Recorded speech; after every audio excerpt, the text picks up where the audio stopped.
Hello guys, welcome to this channel.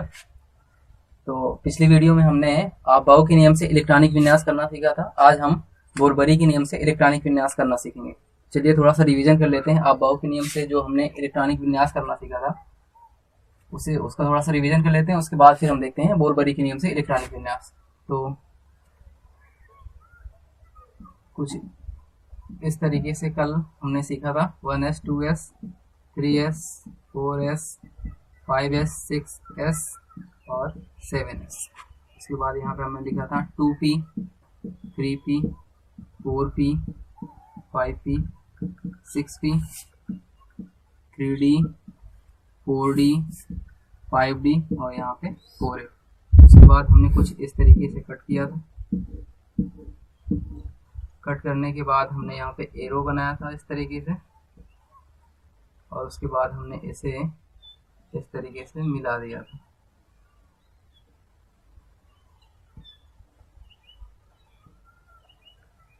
और फिर हमें यहाँ पे पता था कि एस पी डी एफ, जो एस पी डी और एफ हैं ये क्या है, उपकोष हैं या उपकक्षाएं हैं।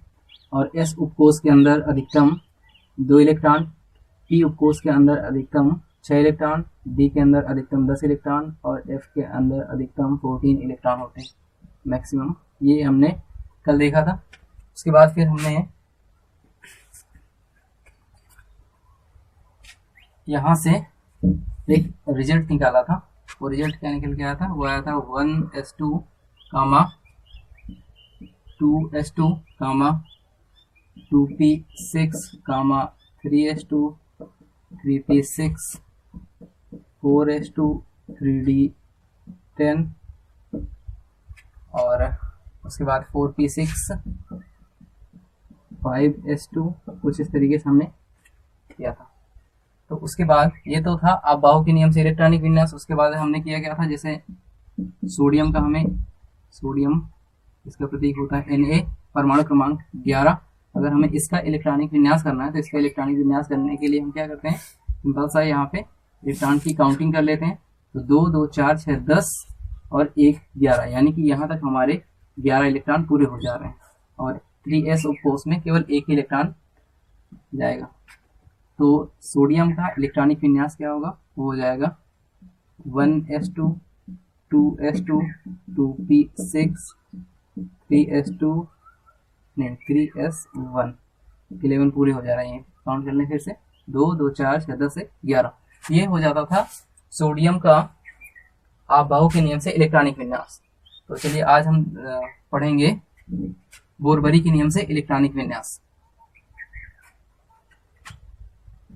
तो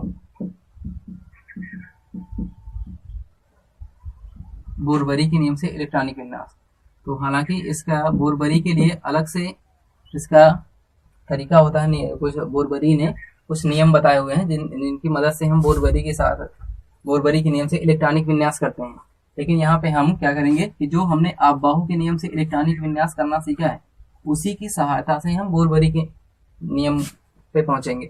तो इससे होगा क्या कि इससे हमें जितने भी इसमें बोरबरी में जितने भी अपवाद आते हैं उनसे हम बच जाएंगे। उन सारे रूल जो भी होते हैं उन्हें याद करने से बच जाएंगे।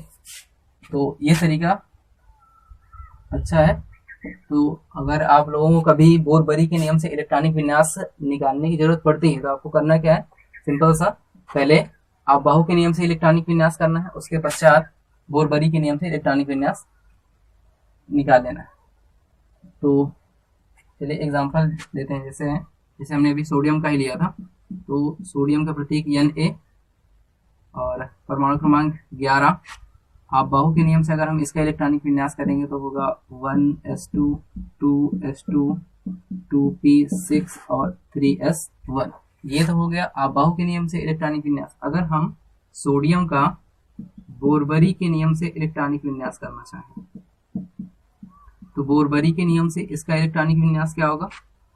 तो इसके लिए हम करते क्या है, ये हमें पता है कि इसकी कक्षा होती है यहाँ पे, और ये उपकोष है, और यहाँ पे जो लिखा होता है ये इलेक्ट्रॉनों की संख्या होती है। ठीक है, और इसे हम पढ़ते क्या है 1s2 और 2s2 इस तरीके से पढ़ा जाता है। तो यहाँ पे हमने बोरबरी के नियम से इलेक्ट्रॉनिक विन्यास करने के लिए हमें करना क्या है कि यहाँ पे जितनी भी कक्षाएं होंगी उन कक्षाओं में हमें काउंट करना है कि कितने इलेक्ट्रॉन है, और कामा करके वैसे लिख देना है। जैसे यहाँ पे देख रहे हैं कि ये पहली कक्षा है, ये दूसरी कक्षा है, ये दूसरी कक्षा है, और ये भी तीसरी कक्षा है, ये तीसरी कक्षा है। तो हमें क्या करना है कि जितनी भी कक्षा है उसमें कितने इलेक्ट्रॉन है उन्हें काउंट करके कामा करते हुए लिख देना है। वही बोरबरी के नियम से उसका इलेक्ट्रॉनिक विन्यास हो जाएगा। जैसे हमें सोडियम का बोरबरी के नियम से इलेक्ट्रॉनिक विन्यास करना है, तो यहाँ पर हम देख रहे हैं ये पहली कक्षा है, पहली कक्षा में कितने इलेक्ट्रॉन है, 2 इलेक्ट्रॉन, फिर हमने कामा लगाया। ये दूसरी कक्षा है और ये भी दूसरी कक्षा है, यहाँ पे दूसरी कक्षा में 2 इलेक्ट्रॉन है, और यहाँ पे दूसरी कक्षा में कितने इलेक्ट्रॉन है, 6 इलेक्ट्रॉन है। तो 6 यहाँ पे और 2 यहाँ पे, दोनों मिलकर कितने हो जाएंगे, 8 इलेक्ट्रॉन। और उसके बाद ये तीसरी कक्षा है, तीसरी कक्षा में कितने इलेक्ट्रॉन, 1 इलेक्ट्रॉन। तो ये हो जाता है सोडियम का बोरबरी के नियम से इलेक्ट्रॉनिक विन्यास 2 8 1। चलिए और एग्जांपल लेते हैं। जैसे कल हमने लिया था मैग्नीशियम परमाणु क्रमांक 12, अगर इसका हम वो आबाहु के नियम से इलेक्ट्रॉनिक विन्यास करते हैं तो इसका इलेक्ट्रॉनिक विन्यास क्या होगा, ये होगा 1s2 2s2 2p6 3s2 3p 3s2 पे ही हो जा रहा है, 12 पूरे हो गए। उसके बाद अगर हमें इसी का बोरबरी के नियम से इलेक्ट्रॉनिक विन्यास करना है तो मैग्नीशियम का बोरबरी के नियम से इलेक्ट्रॉनिक विन्यास क्या होगा, पहली कक्षा यहाँ पे, ये दूसरी कक्षा, ये भी दूसरी कक्षा, और ये तीसरी कक्षा। तो पहली कक्षा में कितने इलेक्ट्रॉन, 2 इलेक्ट्रॉन, दूसरी कक्षा में 2 और 6 8 इलेक्ट्रॉन, तीसरी कक्षा में 2 इलेक्ट्रॉन। तो ये हो जाता है मैग्नीशियम का बोरबरी के नियम से इलेक्ट्रॉनिक विन्यास। एक और एग्जांपल देखते हैं। जैसे वेनेडियम परमाणु क्रमांक 23, अगर इसका हम आबाहु के नियम से इलेक्ट्रॉनिक विन्यास करें तो क्या होगा, 1s2 2s2 2p6 3s2 3p6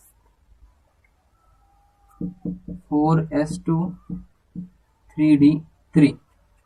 count कर लेते हैं, 23 इलेक्ट्रॉन है, यानी 2 2 4 6 10 2 12 6 18 2 20 और 3 23 इलेक्ट्रॉन हो जा रहे हैं। तो ये तो हो गया वेनेडियम का आबाहु के नियम से इलेक्ट्रॉनिक विन्यास।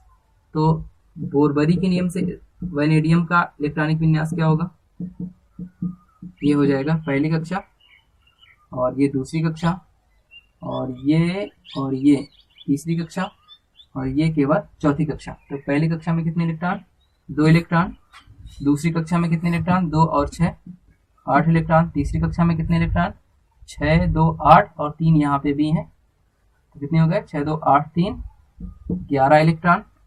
और ये चौथी कक्षा में कितने इलेक्ट्रॉन, 2 इलेक्ट्रॉन। ये हो गया वेनेडियम का बोरबरी के नियम से इलेक्ट्रॉनिक विन्यास 2 8 11 2। उसके पश्चात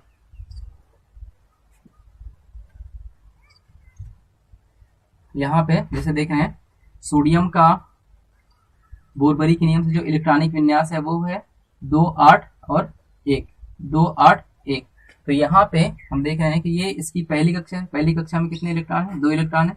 दूसरी कक्षा है, ये दूसरी कक्षा में कितने इलेक्ट्रॉन है, 8 इलेक्ट्रॉन है। और जो इसकी अंतिम कक्षा है, तीसरी कक्षा जो कि अंतिम कक्षा है, उसमें कितने इलेक्ट्रॉन है, 1 इलेक्ट्रॉन है। तो किसी भी तत्व के अंतिम कक्षा में जितने इलेक्ट्रॉन होते हैं वह इलेक्ट्रॉन उस तत्व के संयोजी इलेक्ट्रॉन कहलाते हैं। तो यहाँ पे ये जो अंतिम कक्षा में ये जो इलेक्ट्रॉन है ये कहलाते हैं संयोजी इलेक्ट्रॉन, संयोजी इलेक्ट्रॉन। क्योंकि जब कोई भी तत्व किसी दूसरे तत्व के साथ मिलकर कोई यौगिक बनाता है तो उस समय क्या होता है कि यही संयोजी इलेक्ट्रॉन एक दूसरे निसंयोजी इलेक्ट्रॉन का साझा या आदान प्रदान होता है। तो इस वजह से इन्हें, ये जो बाहरी कक्षा में जो इलेक्ट्रॉन होते हैं उन्हें हम संयोजी इलेक्ट्रॉन कहते हैं। इसके पश्चात बाकी जितने भी इलेक्ट्रॉन बच जाते हैं उन्हें हम कहते हैं कोर इलेक्ट्रॉन। तो ये जो 2 और 8 हैं ये सब कहलाते हैं कोर इलेक्ट्रॉन, कोर इलेक्ट्रॉन। ठीक है, तो जो सबसे अंतिम कक्षा में जितने इलेक्ट्रॉन होंगे वो कहलाएंगे संयोजी इलेक्ट्रॉन, और बाकी अंतिम कक्षा से पहले जितनी भी कक्षाएं होंगी उसमें जितने भी इलेक्ट्रॉन उपस्थित होंगे वो सभी के सभी क्या कहलाते हैं, कोर इलेक्ट्रॉन कहलाते हैं। यहाँ पे ये जो कोर वर्ड आया है ये बेसिकली इंग्लिश का वर्ड है, CORE, कोर। इसका मीनिंग होता है सेंटर, कोर मीन्स होता है सेंटर, ठीक है, यानी कि केंद्र की ओर। तो चूंकि ये इलेक्ट्रॉन 2 और 8 ये जो इलेक्ट्रॉन है ये केंद्र की ओर होते हैं, इसी वजह से इन्हें कोर इलेक्ट्रॉन कहा जाता है। और यह जो अंतिम कक्षा में इलेक्ट्रॉन होते हैं यह यौगिक बनाते समय बॉन्ड बनाते से यौगिक बनाते समय जब बॉन्ड बनता है तो उस समय इन्हीं का आदान प्रदान या साझा होता है, इसी वजह से ये संयोजी इलेक्ट्रॉन कहलाते हैं। ठीक, तो ये जो सोडियम है उसमें संयोजी इलेक्ट्रॉनों की संख्या कितनी है? 1 है। अगर पूछा जाए कि सोडियम में कोर इलेक्ट्रॉन कितने हैं तो कितने हैं? 2 यहाँ पे और 8 यहाँ पे दूसरी कक्षा में, तो कितने हो गए? 10 इलेक्ट्रॉन। तो इसे हम थोड़ा सा ऐसे लिख लेते हैं, ये था 2, 8 और 1। तो यहाँ पे ये हुआ संयोजी इलेक्ट्रॉन, ये हुआ संयोजी इलेक्ट्रॉन, और ये होंगे कोर इलेक्ट्रॉन। कोर इलेक्ट्रॉन, तो सोडियम के अंदर 1 संयोजी इलेक्ट्रॉन और 2 और 8 यानी कि 10 कोर इलेक्ट्रॉन होते हैं। इसी तरीके से अगर हम मैग्नीशियम में देखें तो मैग्नीशियम में संयोजी इलेक्ट्रॉन कितने होते हैं? संयोजी इलेक्ट्रॉन ये बाहरी कक्षा में है तो ये हो जाएंगे संयोजी इलेक्ट्रॉन। संयोजी इलेक्ट्रॉन यानी कि मैग्नीशियम में 2 संयोजी इलेक्ट्रॉन है, और कोर इलेक्ट्रॉन कितने हैं? 10। 2 और 8 मिलके 10 इलेक्ट्रॉन कितने हैं? वो है कोर इलेक्ट्रॉन। इसके बाद अगर हम वैनेडियम में देखें तो यहाँ पे संयोजी इलेक्ट्रॉन कितने हैं? 2 हैं।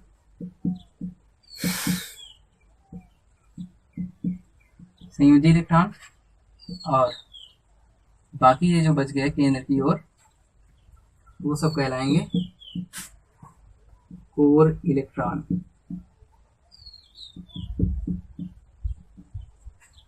ठीक है, तो इस तरीके से हम सबसे पहले अगर हमें बोरबरी के नियम से इलेक्ट्रॉनिक विन्यास करने के लिए कभी जरूरत पड़ती या कहा जाता है तो हम क्या करेंगे? सबसे पहले हम अबाउ के नियम से इलेक्ट्रॉनिक विन्यास कर लेंगे।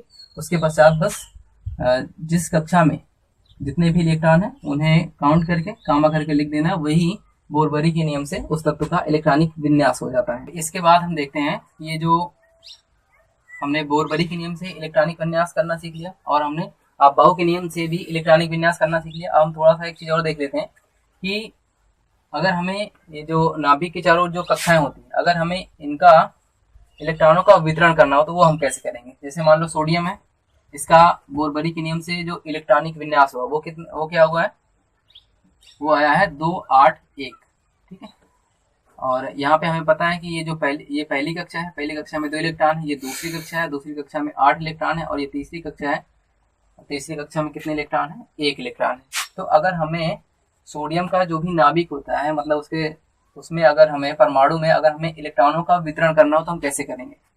तो सबसे पहले हम सोडियम का नाभिक बनाएंगे यहाँ पे, और यहाँ पे अगर हम चाहें तो सोडियम लिख भी सकते हैं, चाहें तो सोडियम लिख सकते हैं Na, या न्यूट्रॉन प्रोटॉन लिखना चाहें तो वो भी लिख सकते हैं, या जितने भी इसमें प्रोटॉन है उनकी संख्या हम लिख सकते हैं, तो भी लिख सकते हैं, उससे कोई फर्क नहीं पड़ने वाला। तो यहाँ पे हम सोडियम ही लिख ले रहे हैं।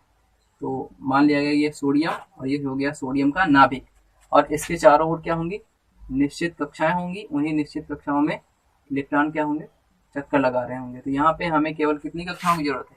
1, 2, 3, 3 ही कक्षाएं हैं, तो हमें केवल 3 ही कक्षाएं बनानी है।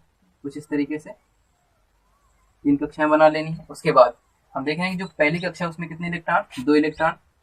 तो ये पहली कक्षा है, इसमें 1 इलेक्ट्रॉन मान लो हमने यहाँ पे, और एक कहीं पे भी दर्शा सकते हैं, उससे कोई फर्क नहीं पड़ने वाला। और दूसरी कक्षा में कितने इलेक्ट्रॉन है? 8 इलेक्ट्रॉन। इन्हें भी दूसरी कक्षा में दर्शा देना। ये है दूसरी कक्षा, इसमें 8 इलेक्ट्रॉन दर्शाने हैं। तो 1 इलेक्ट्रॉन, 2 इलेक्ट्रॉन, 3, 4, 5, 6, 7, 8, 1, 2, 3, 4, 5, 6, 7, 8। तो इस तरीके से कहीं पे भी दर्शा सकते हैं। उसके बाद ये जो तीसरी कक्षा है उसमें कितने इलेक्ट्रॉन है? 1 इलेक्ट्रॉन है, तो उसे भी हम कहीं पे भी दर्शा दे रहे हैं। तीसरी कक्षा में कितने इलेक्ट्रॉन? 1 इलेक्ट्रॉन। तो ये हो जाता है इलेक्ट्रॉनों का वितरण। अगर मान लो जैसे मैग्नीशियम था, अगर हमें मैग्नीशियम के इलेक्ट्रॉनों का वितरण करना है तो कैसे करेंगे? तो सबसे पहले यहाँ पे हम क्या करेंगे, मैग्नीशियम का एक नाभिक बनाएंगे, ये मैग्नीशियम का नाभिक। उसके बाद इसमें भी कितनी कक्षाएं हैं, 1, 2 और 3 कक्षाएं। तो इसके चारों ओर हम 3 कक्षाएं बना लेंगे इस तरीके से, ये दूसरी और ये तीसरी कक्षा। उसके बाद हम देख रहे हैं कि इसकी पहली कक्षा में कितने इलेक्ट्रॉन है, 2 इलेक्ट्रॉन है। तो पहली कक्षा में कितने इलेक्ट्रॉन, 2 इलेक्ट्रॉन। ये है पहली कक्षा, पहली कक्षा में हम ये ऐसे 2 इलेक्ट्रॉन रख दिए। उसके बाद दूसरी कक्षा जो है उसमें कितने इलेक्ट्रॉन है, 8 इलेक्ट्रॉन। ये है दूसरी कक्षा और इसमें 8 इलेक्ट्रॉन। तो 1, 2, 3, 4, 5, 6, 7 और 8 इलेक्ट्रॉन। उसके बाद ये है तीसरी कक्षा, तीसरी कक्षा में कितने इलेक्ट्रॉन, 2 इलेक्ट्रॉन। ये तीसरी कक्षा है, इसमें 2 इलेक्ट्रॉन इस तरीके से फिल कर लेंगे। ये हो जाता है मैग्नीशियम के इलेक्ट्रॉनों का वितरण। इस तरीके से अगर हम वैनेडियम का करना चाहें तो वैनेडियम का इसे हम मिटा दे रहे हैं, उसके बाद यहीं पे देखते हैं वैनेडियम का। तो वैनेडियम का नाभिक बनाएंगे इस तरीके से। उसके बाद इसके चारों ओर हम कक्षाएं दर्शाएंगे। कितनी कक्षाएं हैं, 1, 2, 3, 4। तो इसके चारों हमें 4 कक्षाएं इस तरीके से बनानी है, 2, 3 और 4। तो पहली कक्षा में देख रहे हैं कितने इलेक्ट्रॉन, 2 इलेक्ट्रॉन। तो 1 और 2 इलेक्ट्रॉन। उसके बाद दूसरी कक्षा में 8 इलेक्ट्रॉन। तो 8 इलेक्ट्रॉन फिल कर देने, 1, 2, 3, 4, 5, 6, 7, 8। उसके बाद तीसरी कक्षा में 11 इलेक्ट्रॉन। तो 1, 2, 3, 4, 5, 6, 7, 8, 9, 10 और 11 इलेक्ट्रॉन। उसके बाद चौथी कक्षा में कितने इलेक्ट्रॉन, 2 इलेक्ट्रॉन। तो इन्हें कहीं पे भी हम दर्शा सकते हैं इस तरीके से। ये हो जाता है वैनेडियम का इलेक्ट्रॉनों का वितरण। ठीक है, तो आज के लिए इतना ही रहने देते हैं। अगली वीडियो में हम परमाणु क्रमांक 1 से लेकर 30 तक के तत्वों का इलेक्ट्रॉनिक विन्यास करना सीखेंगे, वो भी दोनों नियम से, आबाहु नियम से भी और उसके बाद बोरबरी नियम से भी। थैंक्स।